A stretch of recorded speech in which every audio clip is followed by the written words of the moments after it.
Well, to increase growth, I suppose, firstly identifies that they're already growing, but perhaps most people are just growing at that natural few in, few out. That's what happens each month. I call it double digits. So that's whatever you're doing right now, that's a supercharged growth model. To do that, you've got to have some really key basic things. Number one, you've got to have someone to do it.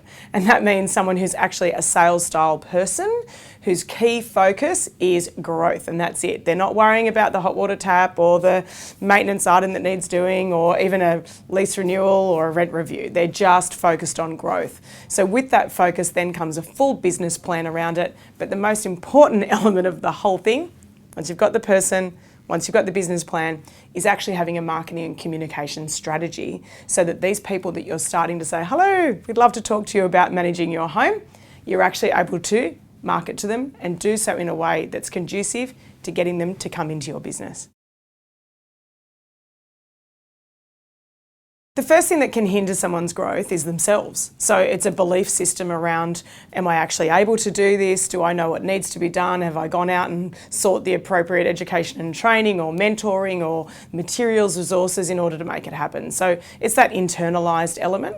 I think though from a business context and around what's going to hinder the business's ability to grow, well, most of the time it comes down to the director and where they're splitting their time. So of course with a lot of business owners being sales-based principals, they actually need to take a defocus to some percentage off that function day-to-day in sales and reallocate that over to monitoring, managing, driving that new business growth division or person or team.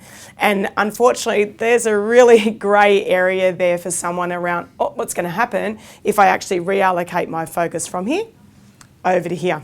So again, it's that individual element around what's my focus, be that my focus as a director or my focus as the person ultimately responsible for getting that signature on the bottom line.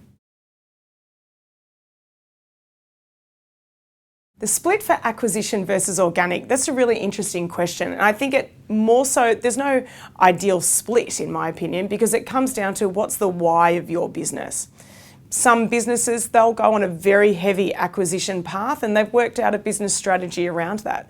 Others won't touch acquisition at all and it's just completely organic. And I've seen businesses, one in particular who's speaking at ARPM this year, is actually at 900 organic in the last 4 years. Right? Perhaps no need to go and acquire. So what should the split be? There's no exact number, but what I will say is clients that are working with us that are off acquiring rent rolls, well, if I can be so bold as to say we only allow them to do that if they do have a supportive organic strategy in the back end. Remembering you'll lose somewhere between 10 and 15% of your rent roll organically each year. So you need to make sure that you're able to backfill and you're not necessarily paying every time you get one through an acquisition process.